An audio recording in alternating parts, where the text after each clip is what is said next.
متكبر يا خالق يا بارئ يا مصور يا غفار يا قهار يا وهاب يا رزاق يا فتاح يا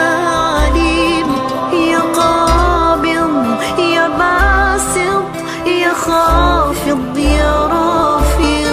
يا معز يا مذل يا سميع يا بصير يا حكم يا عدل يا لطيف يا خبير يا حليم يا عظيم يا غفور يا شكور يا علي يا كبير يا حفيظ يا لطيف يا حسيب يا جليل يا كريم يا رقيب يا مجيب يا واسع يا حكيم يا ودود يا مجيد يا باعث يا شهيد يا